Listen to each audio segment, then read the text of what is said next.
आप लोगों को आज मैं ये जानकारी दूंगा कि क्लास 10th के एग्जाम के बाद आप 11th 12th में अगर आप साइंस लेते हो तो आप अपने कैरियर में किस किस सेक्टर में बेहतर कर सकते हो, आपके लिए क्या क्या कैरियर के लिए अपॉर्चुनिटी है। इस जानकारी को हम आपके पास इस वीडियो के माध्यम से ला रहे हैं। तो जो आपने क्लास 10th का एग्जाम चाहे किसी भी बोर्ड से, चाहे आप स्टेट बोर्ड दे हो, स्टेट बोर्ड या फिर सीबीएसई या कोई अदर बोर्ड से भी आपने एग्जाम दिया है,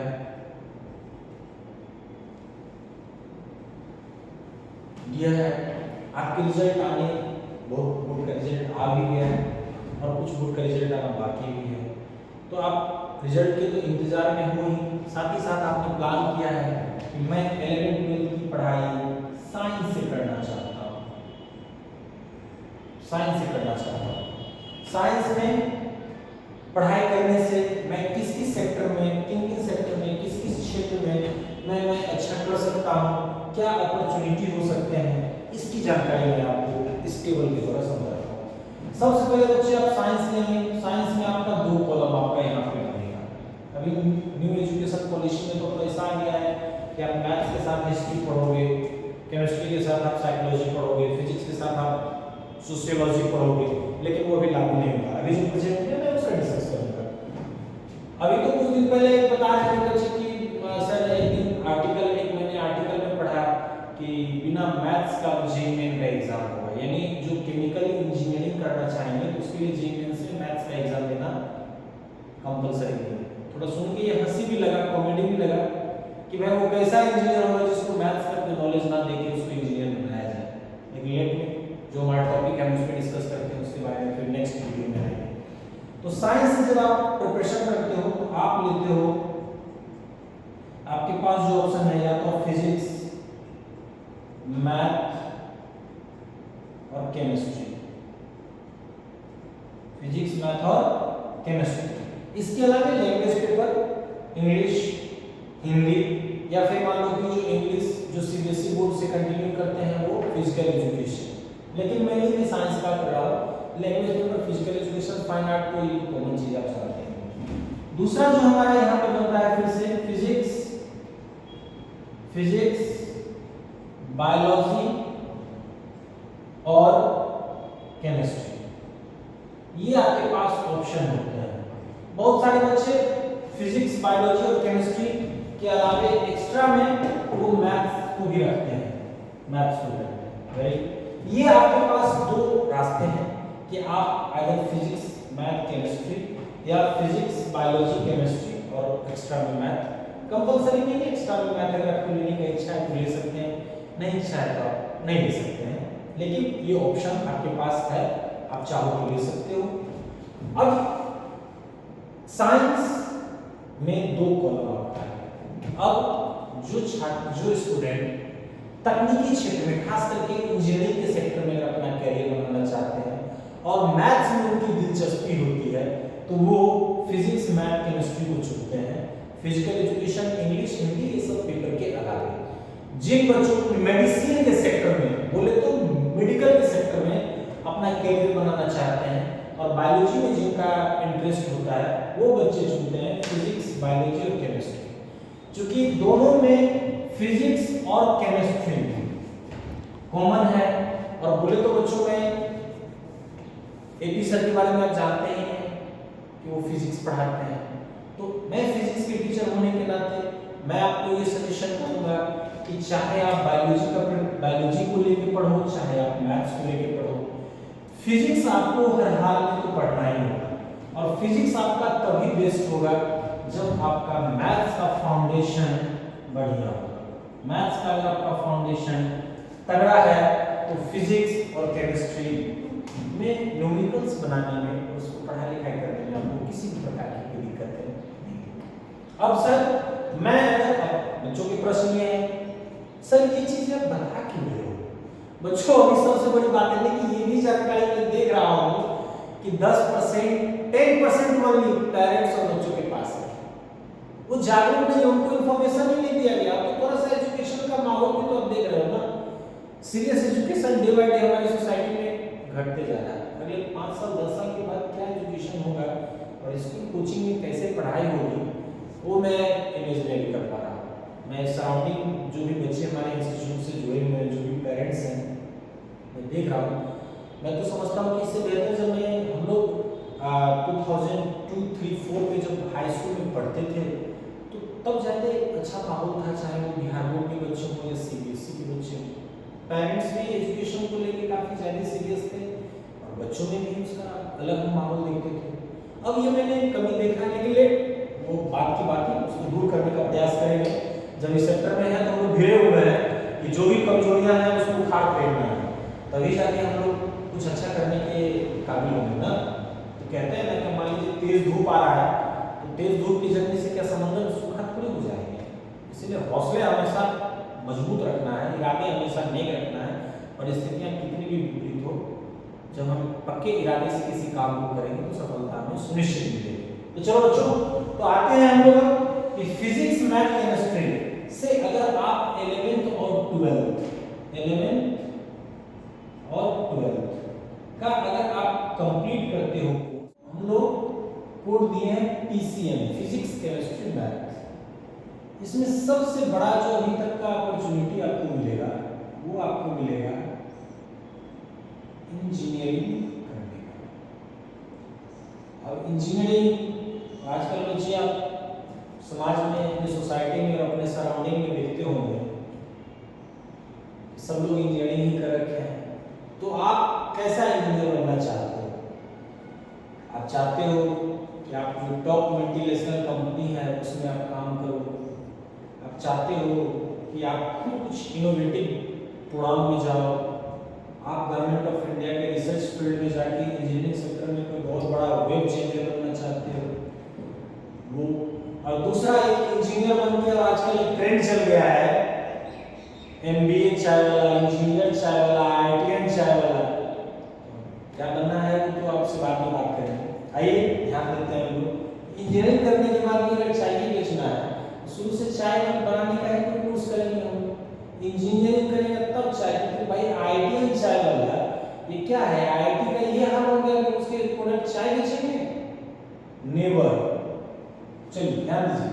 तो इंजीनियरिंग आपको करने के लिए सबसे बड़ा आपको एग्जाम और सबसे अच्छा कॉलेज जो IITs अभी हमारे कंट्री में है, इसमें जाने के लिए आपको एग्जाम देना होता है JEE एडवांस, NIT, इसके लिए आपको एग्जाम देना होता है JEE में।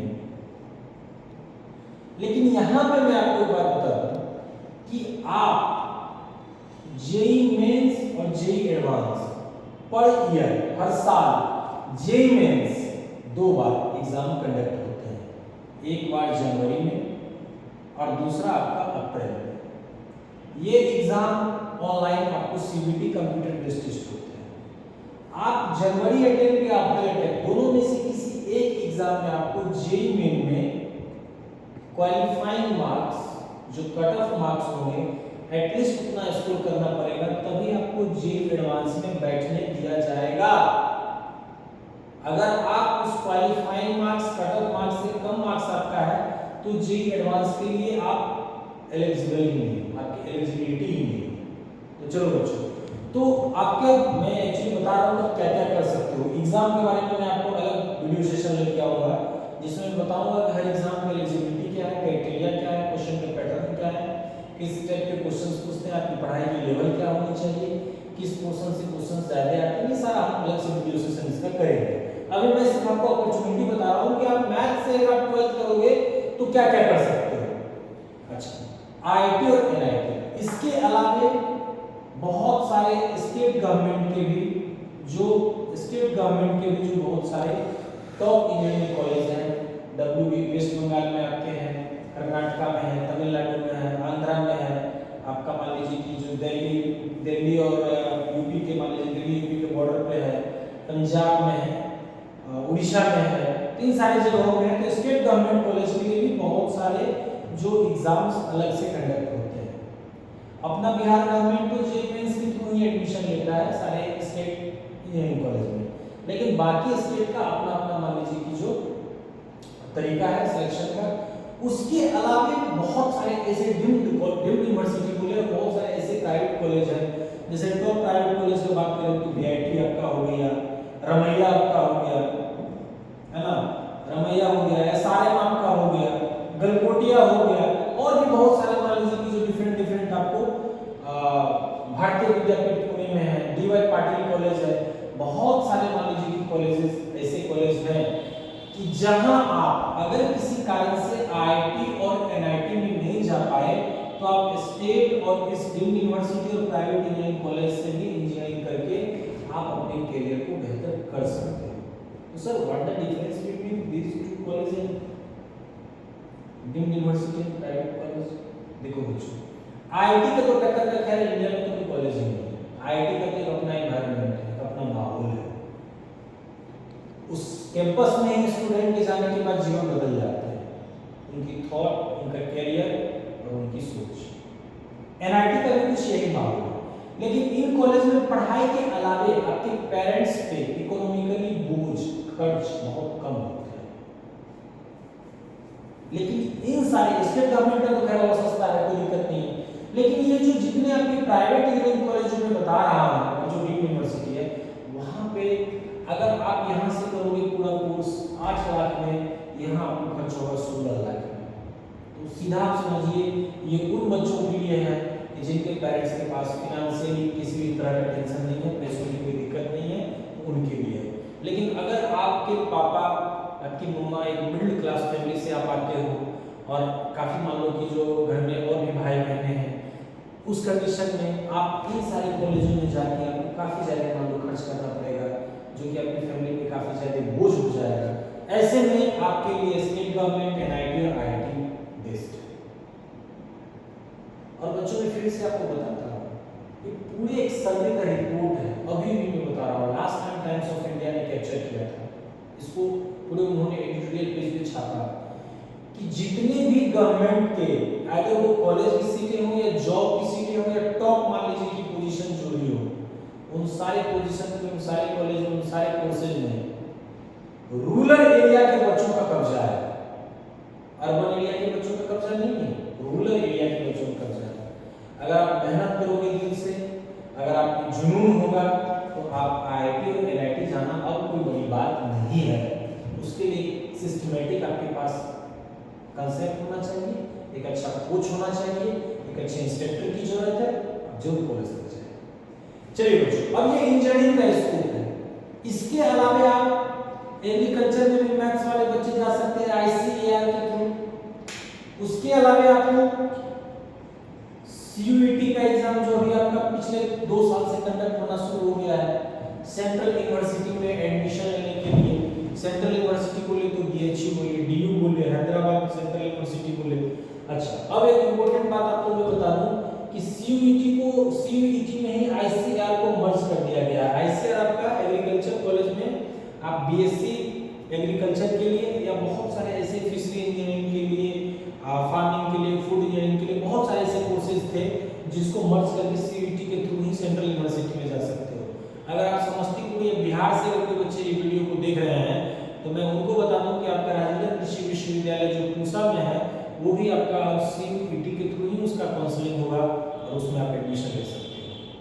तो आप एग्रीकल्चर और उससे रिलेटेड वाले फील्ड में भी आप जाके अपने करियर को बेहतर कर सकते हैं। इन सब के अलावा अगर आपका मान लीजिए मैथ्स है, तो पहले से आपको गांव के साइड में या स्कूल में या आपको आसपास में बताया गया कि आप डिप्लोमा कर सकते हो, पॉलिटेक्निक जिसको बोलते हैं, पॉलिटेक्निक आप मैकेनिकल से, इलेक्ट्रिकल से या सिविल से करके भी आप मान लो कि अपने करियर को अच्छा कर सकते हो। तो डिप्लोमा भी तो है, डिप्लोमा तो खैर 10th के बाद भी होता है। अब चलिए, इसके अलावा आप यहाँ पे से एग्जाम आपको मैं बताता हूँ, ये तो आपके इंपॉर्टेंट एग्जाम है। अब इसके अलावा मैं इंपॉर्टेंट और एग्जाम को बता रहा हूँ, आईएसआई। ये आईएसआई पाकिस्तान का नहीं बच्चों, ये इंडियन स्टैटिस्टिकल इंस्टीट्यूट, जिसमें आपको 12th के बाद मैथ्स के लिए, इसमें मैथ्स बच्चों का मैथ्स का क्वेश्चन ज्यादा पूछे जाते हैं। जो बच्चे मैथ्स के सेक्टर में अगर अपना करियर बनाना चाहते हैं तो उसके लिए ये एक एग्ज़ाम होता है, जिस एग्ज़ाम को क्वालिफाई करके इंडियन स्टैटिस्टिकल इंस्टीट्यूट में आपका एंट्री पॉसिबल है। उसके अलावा मैं आपको बता दूं, और आप मैथ से क्या कर सकते हो, एनडीए का exam, national defence academy, army, air force और नेवी, तीनों में एंट्री आप कर सकते हो ऑफिसर्स रैंक के लिए एनडीए के थ्रू। और आप क्या कर सकते हो, एयरफोर्स जो आपका टेक्निकल एंट्री होता है वो आप 12th के बाद आप मैथ से अगर अपने रखे हो तो इसमें आपको मान लो जाने का मौका मिलेगा। इन सब के अलावा अब तो केवीपीवाई किशोर वैज्ञानिक प्रोत्साहन योजना, वो तो दोनों फील्ड के बच्चे दे सकते थे, उसको तो गवर्नमेंट ने कैंसिल कर दिया है, अब वो एग्जाम कंडक्ट होता ही नहीं है। इन सब के अलावा IISc Bangalore, Indian institute of science, IISc Bangalore जो स्पेशल मान लीजिए कि जो तो उसमें तो आपको मान लीजिए जे एडवांस के थ्रू भी उसमें एडमिशन बहुत सारे कोर्सेज पे होता है, और आईआईएससी डायरेक्ट भी मान लीजिए कि बहुत सारे फॉर्म निकालते हैं अपने कोर्सेज के लिए, उसमें भी अगर आप मैथ से हो या बायोलॉजी से हो दोनों लोग जा सकते हैं। तो ये सबसे अट्रैक्शन वाला बोले तो जो हमारे इंडियन स्टूडेंट या बोले तो बिहार या नॉर्थ बिहार के बच्चों के दिल में जो इन सारे एग्जाम के प्रति ज़्यादा अट्रैक्शन होते हैं। दूसरा मैं आपको थोड़ा इससे ऊपर हट के बताऊं कि जो मान लीजिए अदर स्टेट के बच्चे या दिल्ली रीजन के बच्चे जो हमारे वीडियो को देख रहे हैं उनके लिए मैं बता दूं, अगर आप क्लास 12 अगर आप मैथ से पढ़ते हो और आप चाहते हो कि इंजीनियरिंग किसी फॉरेन यूनिवर्सिटी फॉरेन कॉलेज से मैं करूं, तो आपको एग्जाम देना पड़ेगा सेट 1 देना पड़ेगा, सेट 2 देना पड़ेगा, जिसके थ्रू आप मान लीजिए कि सेट 1 और सेट 2 देके आप फॉरेन यूनिवर्सिटी के लिए आप जा सकते हो। तो ये दो पेपर आपका कॉलेज की एलिजिबिलिटी के लिए है, जहां से आप बैचलर ऑफ साइंस, तो वहां पे अपने यहाँ इंडिया में जो बैचलर ऑफ साइंस होता है उसको लोग बीएससी के द्वारा डिनोट करते हैं, वहां पे बीएस के द्वारा डिनोट होता है। अपने इंडिया में अगर आप इंजीनियरिंग करेंगे तो बीटेक या बीई की डिग्री मिलेगी, और एमटेक करेंगे मास्टर्स अगर आप करेंगे इंजीनियरिंग में तो आपको एमटेक की डिग्री मिलेगी। लेकिन अगर आप मान लीजिए कि जो फॉरेन से अगर आप इंजीनियरिंग भी करते हो तो आपको बीएस की डिग्री मिलेगी, यानी बैचलर ऑफ साइंस, और मास्टर्स आप करेंगे तो एमएस का यानी मास्टर ऑफ साइंस का आपको मिलेगा। और सेट 1 और सेट 2 क्वालिफाई करने के बाद मैं बच्चों आपको बता दूं कि सेट 1 और सेट 2 क्वालिफाई करने के बाद आपको वंस अगेन अगर आप मान लो कि यूके रीजन वाले कंट्री में जाना चाहते हो तो वहां के लिए आपको आईएलटीएस क्लियर करना पड़ेगा, और अगर आप मान लो कि जो यूएस वाले रीजन में जाना चाहते हो उसके लिए आपको टोफेल का एग्जाम आपको क्लियर करना पड़ेगा। ये टोफेल और आईएलटीएस जो एग्जाम है ये लैंग्वेज टेस्ट है, जिसमें आपको मान लीजिए वहाँ की यूनिवर्सिटी और वहाँ के कॉलेजों में पढ़ने के लिए आपको एटलीस्ट वहाँ की लैंग्वेज पे आपको कितनी पकड़ होनी चाहिए ताकि वहाँ की पढ़ाई और वहाँ का जो लाइफ स्टाइल है उसको फॉलो कर सको, वहाँ की चीज़ों को आप समझ सको, इसके लिए ये समझ सके, इसके लिए दो एग्जाम आपको अलग अलग, ऐसा नहीं कि IELTS most of college TOEFL से लेता है, लेकिन कुछ ऐसे कॉलेज है जहाँ पे आईएलटीएस की क्राइटेरिया आपको फुलफिल करना पड़ेगा। बाकी सेट 1 और सेट 2 के थ्रू आप वहाँ पे एडमिशन आप कंफर्म कर सकते हो। लेकिन इन दोनों एग्जाम को क्वालिफाई करने के बाद भी अगर आपको स्कॉलरशिप मिल जाता है गवर्नमेंट ऑफ इंडिया की तरफ से या उस कॉलेज की तरफ से अगर आपको स्कॉलरशिप मिल जाता है तब आपकी पढ़ाई सस्ते में होगी।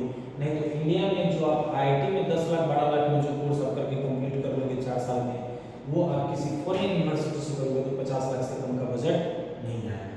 तो चलो प्यारे बच्चों, तो ये तो मैं समझता हूँ कि मिडिल क्लास के बच्चों के लिए इधर कोई अट्रैक्शन नहीं है। मेनली हम लोग का IIT, NIT, state government college और बाकी जो हमारे यहाँ इंडियन यूनिवर्सिटी और प्राइवेट इंजीनियरिंग कॉलेज, उसके अलावा ICR, CUET, ISI, NDA, air force और आईआईएस बेंगलोर, हमारा जो आईआईएससी बेंगलोर, तो ये सारे कॉलेजों में हम लोग मैथ से अगर बच्चे पढ़ते हैं, फिजिक्स, केमिस्ट्री, मैथ लेके, इसमें आप एंट्री करके आप अलग अलग डिफरेंट सेक्टर में अपने कैरियर बना सकते हो। बीइंग अ इंजीनियर, अगर मान लीजिए कि आप इंजीनियर आप बनते हो लाइफ में, तो सिर्फ ये नहीं सोचना है कि हम किसी पावर प्लांट में जाके या किसी ऑटोमोबाइल कंपनी में जाके या मान लीजिए किसी सॉफ्टवेयर कंपनी में, फेसबुक में ही हम काम करेंगे। बच्चों मैं आपको बता दूं कि किसी भी फील्ड में अगर आप देखोगे अभी कि हर जगह जो बच्चे अच्छे इंजीनियरिंग कॉलेज से पढ़ के आए हैं उनके हर सेक्टर में दबदबा है। इवन आप यूपीएससी के एग्जाम का रिजल्ट पलट के देख लीजिए, हर साल जो आईएएस और आईपीएस बनने वाले बच्चों की संख्या में most of student technical background, engineering background वाले बच्चों की संख्या है।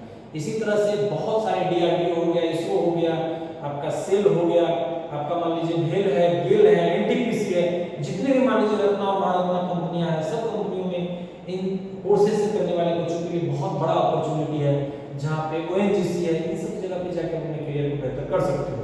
ये अभी मैं आपको शॉर्ट फॉर्म में बता रहा हूँ, जब भी मौका मिलेगा एक कोई ऐसा वीडियो सेशन आएगा जिसमें मैं आपको कि आफ्टर इंजीनियरिंग क्या क्या मौका मिलते हैं वो सारी जानकारी मैं आपको दूंगा।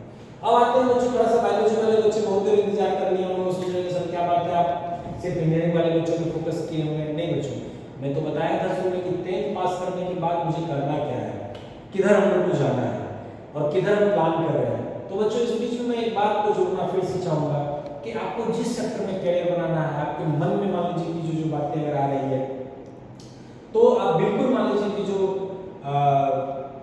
आप अपने आप को पहले जज करें कि मैं जो सोच रहा हूँ वो क्या मेरे अंतरात्मा में दिल की बात है या मैं किसी को देख के कॉपी कर रहा हूँ। ऐसा कभी नहीं करना कि तुम्हारे आसपास के कोई बच्चे मैथ्स ले लिए तो तुम भी मैथ्स ले लेना, या फिर आसपास के बच्चे बायो ले लिए तो मैं भी बायो ले लूँगा।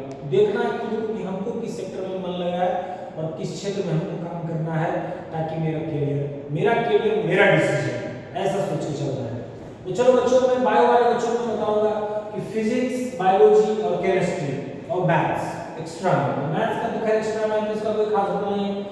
फिजिक्स, बायोलॉजी और केमिस्ट्री इसको लोग कोडिंग करते हैं पीसीबी, फिजिक्स, केमिस्ट्री, बायोलॉजी। अगर ये बच्चे लेते हैं इनके लिए सबसे बड़ा एग्जाम आपको नीट यूजी, जिसके थ्रू आप गवर्नमेंट ऑफ इंडिया और इवन स्टेट गवर्नमेंट या जितने प्राइवेट कॉलेज हैं सारे मेडिकल कॉलेज में आपको एंट्री मिलती है।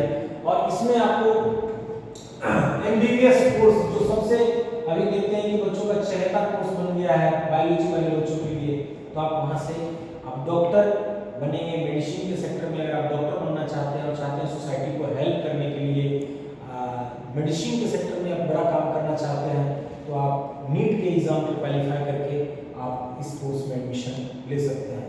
अपने इंडिया में मेडिकल कॉलेज बहुत सारे प्राइवेट और government medical college, state government medical college हर दिन खुल रहे हैं, हर साल सरकार इसकी तरफ काम कर रही है।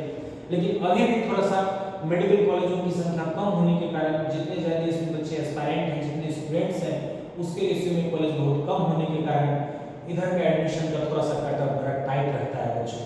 तो इसीलिए, लेकिन फिर भी एग्जाम कोई बड़ा एग्जाम, टफ एग्जाम नहीं है, दिल से आप मेहनत करोगे तो इसमें आप इजीली जा सकते हो। इसके अलावा एमबीबीएस के अलावा आप भी सीयूईटी का एग्जाम दे सकते हो सेंट्रल यूनिवर्सिटी में एडमिशन के लिए। आपके लिए आईसीआर के लिए जीईटी है, आप भी आईसीआर में आप जा सकते हो एग्रीकल्चर कॉलेज में एडमिशन के लिए। तो मैं ये दोनों को एक साथ इसलिए लिख रहा हूँ सीयूईटी और आईसीआर कि ये अब आईसीआर सीयूईटी में मर्ज हो गया है। इस साल से 2023 से सीयूईटी के थ्रू ही जितने एग्रीकल्चर कॉलेज हैं उसमें एडमिशन होगा, इसीलिए मैं इसको स्लैश करके लिखता हूँ। इसके अलावा अगर एक्स्ट्रा मैथ आप नहीं रखे हुए हो तो कुछ चीजों के लिए आप बैन कर जाओगे। अगर आप एक्स्ट्रा मैथ रखे हो तो आप भी एयरफोर्स का एग्जाम दे सकते हो, आप भी एनडीए का एग्जाम दे सकते हो, आप भी आईएसआई का एग्जाम दे सकते हो, आप भी आईएससी का एग्जाम दे सकते हो। और आपका अगर मैथ्स बायोलॉजी को रहती है तो मैंने बहुत सारे बच्चों को देखा है, मैंने तो बहुत सारे ऐसे बच्चों को देखा है कि सेम टाइम में वो आईआईटी भी कंप्लीट किया और मेडिकल भी कंप्लीट किया है। सुन के आपको मतलब सोच रहे होंगे कि वो कैसा पढ़ने में होगा, ऐसा हुआ है अपने इंडिया में तो एक पर एक करतब तो होते ही रहता है। तो कुछ ऐसे बच्चे होते हैं कि जो एक्स्ट्रा मैथ लेते हैं और मैथ्स को भी इक्वली मेहनत करके वो मैथ्स को भी स्ट्रॉन्ग करके रखते हैं, तो वो बच्चे हमारे इंजीनियरिंग के लिए एग्जाम दे सकते हैं। वो आप सर मैं बायोलॉजी ले लूंगा, आप जे एडवांस भी दे सकते हो, जे मेन भी दे सकते हो, स्टेट। अगर कल को मान लो बायोलॉजी पढ़ रहे हो, आपका प्लान है का चेंज करके मैं नहीं ले सकता, कह रहे आपके पास अगर एक्स्ट्रा मैथ है तो ये सारे ऑप्शन आपके लिए, सारे ऑप्शन आपके लिए। इसके अलावा सीयूईटी आईसीआर, इसके अलावा मैं बता दूं बायोलॉजी के बच्चों के लिए और बहुत सारे कोर्स, बीएमएस जानते ही हो आप, बीएचएमएस जानते हो, बीवीएस वेटरनरी साइंस के लिए अलग से कोर्स आने लगे हैं। इसके अलावा में ग्रामीण क्षेत्र के जो बच्चे जो मिडिल क्लास फैमिली से आ रहे हैं, जो मान लीजिए किसी कारणवश वो नीट का कंप्लीट करके उनको गवर्नमेंट कॉलेज किसी कारण से नहीं मिला, लेकिन प्राइवेट कॉलेज में फैमिली अफोर्ड नहीं कर सकता है, उतना इकोनॉमिकल बैकग्राउंड स्ट्रॉन्ग नहीं है, घबराना नहीं बच्चों। बीएससी नर्सिंग एक कोर्स है जो बहुत ही जबरदस्त कोर्स है। इस कोर्स को करके आप अपने करियर को आप चार चांद लगा सकते हो। इसके लिए पीएमसीएच, एनएमसीएच, डीएमसीएच, हर स्टेट गवर्नमेंट के मेडिकल कॉलेज में बीएससी नर्सिंग के लिए गवर्नमेंट का अपना सीट है। अगर आप बिहार से हो तो आपकी सीट के लिए आपको डीसीईसीई जो बिहार गवर्नमेंट के द्वारा हर साल एग्जाम कंडक्ट की जाती है, जिसके थ्रू आप एंट्रेंस देके इस कॉलेज में आप एडमिशन ले सकते हो। काफी कम खर्च में, अगर आप प्राइवेट कॉलेज से करोगे तो ये कोर्स करने में आपको 8 लाख रुपए सिर्फ कॉलेज वाले चार्ज करते हैं, लेकिन अगर आप मेरिट के बेस पे अगर आप कंप्लीट कर जाओगे तो 2 लाख रुपए में अभी पूरे कोर्स करके आ जाओगे। पेरेंट्स को काफ़ी ज़्यादा मान लो कम बोझ में गवर्नमेंट स्टूडेंट क्रेडिट कार्ड भी दे रहा है, इसके थ्रू भी आप यहाँ पे जाके अपने करियर को बेहतर करके अच्छा सेटल कर सकते हो। और प्राइवेट कॉलेज में सॉरी प्राइवेट मेडिकल में हॉस्पिटल में भी अगर बीएससी नर्सिंग का डिग्री, अगर आपके पास एक्सपीरियंस है, अगर आप काम करते हो तो कम से कम 40 से 50 हज़ार रुपये महीना आपको मिलता है, जो कि बहुत बड़ा पैकेज होता है। तो बच्चों इन सारे सेक्टर में आप कैरियर बना सकते हो। तो क्या आपके पास सबसे टॉप में तो आपका एमबीबीएस आता ही है, उसके अलावा आपके पास सीयूटी, आईसीआर, उसके अलावा आपके पास बीएससी नर्सिंग, और भी मान लीजिए कि बहुत सारे बायोलॉजी लेने वाले बच्चों के लिए तो जिस तरह से मैथ वाले बच्चों के लिए पॉलिटेक्निक का ऑप्शन है, वैसे ही आपके लिए जीएनएम, एएनएम, तो ये सब मान लीजिए बहुत लोअर रैंक पे आता है। लेकिन अगर आप 12th करते हो और आपके पास मेहनत करने की आपके अंदर में जज्बा है, पढ़ाई करके कुछ करना चाहते हो, तो ये सारे कोर्स में आप जाके अपने कैरियर को बना सकते हो। एक्स्ट्रा मैथ ले लिए तो 4 चांद आ गया। ये सारे जो मैथ्स वाले बच्चों को एक्स्ट्रा बेनिफिट जो मिल रहा है ना, वो भी आप छीन सकते हो, वो भी आप स्नैच कर सकते हो। प्यारे बच्चों, इन सब के अलावा हट के मैं बता दूं कि बिहार में 3-4 कोर्स का अभी तक खूब धूम नहीं मचा है। एक बी प्लानिंग, जब मैथ्स वाले बच्चे इस पे ध्यान देंगे, बी प्लानिंग, बी आर्किटेक्ट। ज्यादातर बच्चे जो जे मेंस का एग्जाम देते हैं वो बी और बीटेक के लिए देते हैं, जबकि इस सेक्टर में भी आप अच्छे से करियर प्लानिंग और आर्किटेक्ट में भी जाके आप बहुत अच्छा कर सकते हो। इसमें क्वेश्चंस जो पूछते हैं बहुत सिंपल, इसके लिए हम आपको सिलेबस लेके आएंगे। मैथ्स और डिजाइन का थोड़ा बहुत आपको क्वेश्चंस पूछता है, ड्राइंग का, डिजाइन बोले तो ड्राइंग का, और बहुत बड़ा अपॉर्चुनिटी है उस सेक्टर में। आप अगर मान लो किसी कारणवश जे मेंस के बी और बीटेक में मेरा रैंक कम है, आप यहाँ पे अच्छा कर सकते हो, आप इधर भी आप अपने करियर को बना सकते हो। चलो, जब आप ड्राइंग की बात करते हैं, डिजाइन की बात करते हैं, तो आ जाओ बच्चों मैथ्स वाले, उनके लिए NIFT, national institute of fashion technology, fashion technology सोच के fashion, national institute of fashion technology, PCM, physics chemistry, maths वाले बच्चे को ही इसमें इनवाइट किया जाता है। हर साल ये एग्जाम कंडक्ट होता है, हर स्टेट में लगभग इसका कॉलेज है, और इसमें बच्चों आप एंट्री लेके इसमें भी आप बहुत बड़ा करियर बना सकते हो, और बहुत बड़ा इसमें भी आपको अपॉर्चुनिटी मिलेगा, जो कि आगे चल के बहुत बड़ी बड़ी कंपनियों में आपको डिजाइनर के रूप में आपको हायर किया जाएगा, और आप वहाँ पे जाके बहुत अच्छा कर सकते हो। तो ये सारे कोर्सेज बच्चों जो जनरल कोर्स है, इसके अलावा भी बहुत सारे छोटे छोटे कोर्सेज हैं जिसमें आप बहुत अपने आप को आगे रख सकते हो, अगर आप साइंस लेके आप 11th-12th में पढ़ते हो। अभी बच्चों इस वीडियो को शूट करने से पहले मैं बता दूं कि इस वीडियो को शूट करने से पहले अभी एक पेरेंट्स के बच्चों का मैंने काउंसलिंग किया था। तो बच्चे पूछे बेटा क्या करना चाहते हो, तो मैं जे एडवांस की तैयारी करना चाहता हूँ। तो जे एडवांस के लिए क्या कुछ क्राइटेरिया, क्या कुछ इसके लिए इन्फॉर्मेशन आपके पास कोई जानकारी? बच्चा बोल रहा नहीं, पेरेंट्स के पास भी कोई जानकारी नहीं है। बच्चों किसी भी चीज के बारे में जब तक हमको कंप्लीट इन्फॉर्मेशन नहीं मिलेगा, तब तक हम सुन के या किसी के कहने से हमें कोई कोर्स नहीं करना चाहिए। आप जो भी कोर्स करना चाहते हो वेलकम है, आपके पास वो एनर्जी है और आप कर सकते हो, लेकिन उसके लिए क्या एलिजिबिलिटी होनी चाहिए, क्या क्राइटेरिया होनी चाहिए, कैसे पढ़ाई करनी है, हर कुछ को जानो और फिर उस कोर्स को चुनो। मैंने तो बहुत सारे अपने करियर में ऐसे बच्चों को भी देखा है कि जिन बच्चों से अगर मैथ्स में आप जनरल क्वेश्चन पूछ दोगे कि भैया 0.4 का स्क्वायर रूट क्या होगा, वो आपको इसका जवाब नहीं दे पाएंगे, लेकिन उनका हॉबी क्या है, इंजीनियर बनना। भाई कैसा इंजीनियर बनोगे, वही चाय वाला इंजीनियर बनोगे, फिर तो इंजीनियर का नाम जुगाड़ डालोगे। इधर कुछ ऐसा नहीं, मान लीजिए नीट वाले बच्चों को भी देखते हैं, तो सब्जेक्ट में भी पकड़ रहना। आप क्या कर सकते हो, किसी के कहने से, किसी के सुनने से, और किसी का सुन के किसी कोर्स को नहीं चुनना है। मैंने जो आपको इन्फॉर्मेशन दिया है, इस इन्फॉर्मेशन के अलावा अगर आपके मन में इस वीडियो सेशन को देखने के बाद आपके मन में किसी प्रकार का करियर से संबंधित कोई प्रश्न आता है, कोई क्वेश्चंस आते हैं, आप उसको हमारे इस वीडियो के कमेंट बॉक्स में जाके आप कमेंट करेंगे। हम नेक्स्ट जब वीडियो सेशन में आएंगे तो हम आपके उन प्रश्नों का जवाब लेके आएंगे, और हम प्रयास करेंगे कि इन कोर्सेज के अलावा और भी जो बहुत सारे कोर्सेज होंगे उनका भी इंफॉर्मेशन हम आपको टाइम टू टाइम बच्चों अपडेट करते रहेंगे। आप लोग को जो भी मन में प्रश्न है आप किसी कमेंट कीजिएगा, हम उसका जवाब भी देंगे। और प्यारे बच्चों, आपका करियर है, आपका सपना, आपको करना होगा मेहनत, तो आप कोई भी सेक्टर में करियर बना सकते हो, किसी भी फील्ड में आप अच्छा कर सकते हो, लेकिन जो भी सेक्टर को चुनना अच्छे से एनालिसिस करके, अच्छे से जानकारी प्राप्त करके और अच्छे से चुन के। इनके अलावे और आप 12th के बाद क्या क्या कर सकते हो, वो सारा जो मैंने लॉ के फील्ड के बारे में, चार्टर्ड अकाउंटेंट के फील्ड के बारे में बहुत सारी जानकारी अभी मैंने इस वीडियो में नहीं रखा है, वो मैं नेक्स्ट वीडियो में लेके आऊंगा। अभी तो मैंने साइंस का मैंने बताया। अच्छा, साइंस में तो आप इतने सारे, ये बच्चे सिर्फ साइंस वाले ही कर सकते हैं। ये कोई बच्चे अगर आर्ट्स लेके या ह्यूमैनिटीज लेके पढ़ेंगे तो उनके लिए अपॉर्चुनिटी नहीं है। लेकिन जो ह्यूमैनिटीज वाले बच्चों के लिए, आर्ट वाले बच्चों के लिए अपॉर्चुनिटी है, उसमें आप भी, उसमें आपका भी अपॉर्चुनिटी है। वो क्या क्या है वो मैं बताऊंगा इसको समराइज करके कि 12th पास करने के बाद क्या क्या अपॉर्चुनिटी है। तो 12th पास करके तो जो बच्चे साइंस के उनके पास क्या क्या स्ट्रॉन्ग चीजें हैं, और जो बच्चे आर्ट्स लेके आए हैं उनका क्या क्या वो कर सकते हैं, ये सारी जानकारी हम आपको लेके आएंगे। तो थैंक यू बच्चों। शिक्षा कुंज में अभी सारे बैचेस, फाउंडेशन, टारगेट, सारे बैचेस में एडमिशन शुरू है। अगर आप चाहते हो अपने जिला में रह के, समस्तीपुर में रह के, घर का खाना खा के, पेरेंट्स पे कम वित्तीय बोझ, कम इकोनॉमिकली बोझ डाल के आप चाहते हो कि आप भी IIT, आप भी NIT, आप भी नीट का प्रिपरेशन करने के लिए, तो शिक्षा कुंज की टीम, जो कि मैं आपको ये दावे के साथ कह सकता हूँ कि जरूर हम लोग समस्तीपुर में ये इंस्टीट्यूट को रन कर रहे हैं, लेकिन जो आपको यहाँ पे टीम और जो एनवायरनमेंट मिलेगा वो पटना कोटा जैसा मिलेगा। पटना तो कुछ रहा ही नहीं है, कोटा जैसा आपको, कोटा जो एक अभी एजुकेशन अट्रैक्शन पॉइंट बन रखा है, एकदम एज सिमिलर उसी पैटर्न में पढ़ाई यहाँ आपको मिलेगी।